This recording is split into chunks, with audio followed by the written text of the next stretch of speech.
Bonjour ou bonsoir à vous, c'est Slavier. On se retrouve en ce jour pour le commencement d'une nouvelle série. Une nouvelle série qui sera axée sur l'apprentissage de nouveaux mots de vocabulaire. Nous allons donc voir dans cette vidéo et les prochaines la signification de certains termes. Car je me suis rendu compte, pour la petite histoire, au fur et à mesure de mon évolution au sein de mon environnement tel un animal, que j'avais quand même pas mal de lacunes en termes de langue française, en termes de vocabulaire, que j'avais un argot relativement pauvre, qui se résumait à wesh wesh, ça va, on m'appelle l'OVNI. Bon, je caricature un petit peu, mais vous avez compris. Donc c'est au fil de lecture, de visionnage de contenu, ou encore de discussion, que je me suis enrichi et que je m'enrichis au quotidien de tous ces mots. Ouais, parce qu'il faut savoir que la langue française peut être, bon, c'est le grand Robert qui recense 90 000 mots, mais peut aller jusqu'à plus de 30 000 mots. Alors qu'au quotidien, nous en utilisons qu'entre environ 300 à 5 000. Pour s'exprimer, nous n'aurions pas autant besoin de toutes ces nuances. Mais nous avons une mission civilisatrice. Rappelez-vous, George Orwell, dans son livre 1984, dépeint la novlangue. La novlangue, ce serait une langue pauvre en vocabulaire, riche en nuances mathématiques, avec un langage catégorisé et un langage qui ne permettrait pas de penser. Un langage non réfléchi et automatique, c'est-à-dire un langage qui se résumerait à « je t'aime plus plus » au lieu de « je t'aime follement, passionnément, tu me procures un sentiment de béatitude ». Non, ce serait « je t'aime plus plus » ou « j'ai soif moins ». Tu vois, c'est pas fou.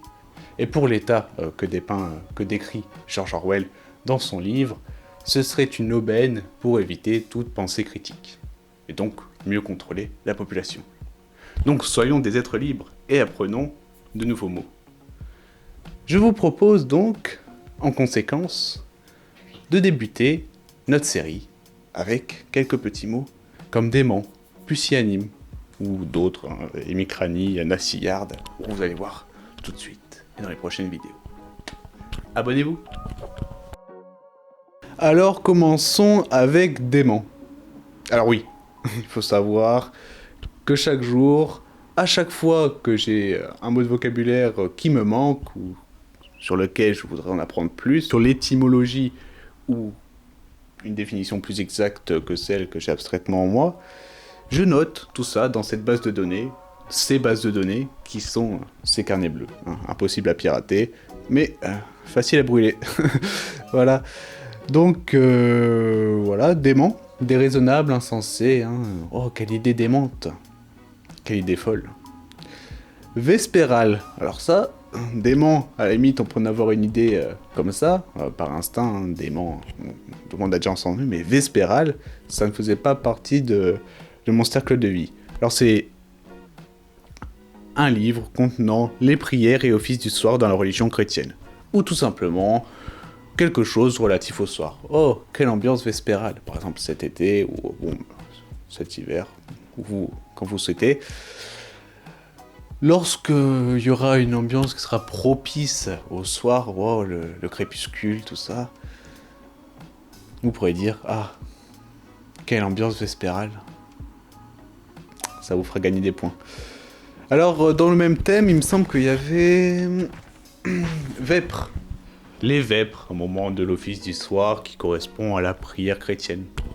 Et qui s'allie donc avec vespéral, parce que ça fait référence au soir. Ensuite, partons sur les gars. Les gars, c'est dans la Rome antique. On remonte à l'Antiquité. C'était un commissaire du Sénat romain chargé de veiller à la bonne administration des provinces, au nom de l'empereur. En gros, le sous-traitant de l'empereur, grosso modo, son représentant dans cette province. Oh, le légat de Varsovie. Bon, vous savez pas Varsovie. Oh, le légat de Judée.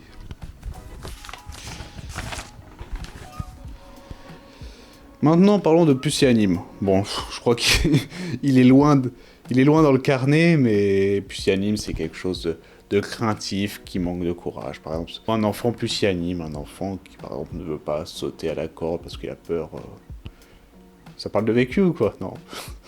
De se faire fouetter, quoi. Estropié, c'est la perte d'un membre. Bon, par exemple... Oh, regardez cet homme estropié. Estropié de sa jambe, par exemple, il a pas sa jambe. Par exemple, je vais t'estropier la jambe. Bon, je vais te mutiler la jambe. Oh, il faut que je m'estropie, il faut que je me mutile. Estafilade, c'est une grande marque au visage de l'âme profonde. Par exemple, un petit coup de machette. Grande en taille, faite au visage. Par une lame tranchante. Estafilade, je vais m'estafier, je vais... en mode, je vais me couper... je vais me trancher une partie du village. Oh, je vais t'estafier si tu continues. Alors, naciller, c'est-à-dire de parler d'une façon enrhumée. Par exemple, quand quelqu'un se mouchera, sera enrhumé cet hiver, vous pourrez dire « Ah, tu nacis » quand il va parler d'une façon bizarre. Palimpseste, alors il me semble que c'est un manuscrit dans lequel on enlève les anciennes écritures pour pouvoir écrire par-dessus. Mais bon, pour être sûr et pour éviter de vous dire des bêtises, on va lire la définition exacte que j'ai notée. C'est un manuscrit constitué d'un parchemin déjà utilisé, dont on a fait disparaître les inscriptions pour pouvoir y écrire à nouveau. Faites pas ça avec mes carnets, hein, s'il vous plaît. J'y tiens. Bigarré. Alors, quelque chose de bigarré, c'est quelque chose qui a des couleurs disparates. Par exemple, bon, ça c'est pas bigarré, c'est assez, disons, uniforme. Unifié, c'est une couleur unique. C'est du vert comptable, quoi. Du vert moquette. Et bigarré, ça pourrait être les chemises hawaïennes pleines de couleurs. Ou une classe, par exemple, une classe avec des niveaux très bigarrés, très disparates. L'hémicranie. Alors l'hémicranie, c'est une sorte de migraine. Hémicranie, c'est quand on a mal à une partie dans un hémisphère du crâne.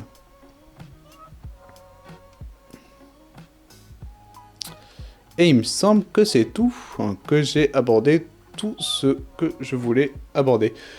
Et bon, on se retrouve donc très bientôt pour une nouvelle vidéo pour apprendre du nouveau vocabulaire. En tout cas, j'espère que vous réviserez et que quand on se retrouvera, ce sera appris. Non, voilà. En tout cas, ça me fait plaisir de partager avec vous l'apprentissage que je m'oblige à faire. Voilà, parce que je m'oblige. En vrai, c'est un plaisir. J'aime bien pouvoir mettre de nouveaux mots et pouvoir du coup élargir mon champ de pensée et nuancer mes propos dans toute leur splendeur. Merci d'avoir regardé en tout cas, ce fut un plaisir, comme d'habitude. Allez, c'était Slavier, à très bientôt.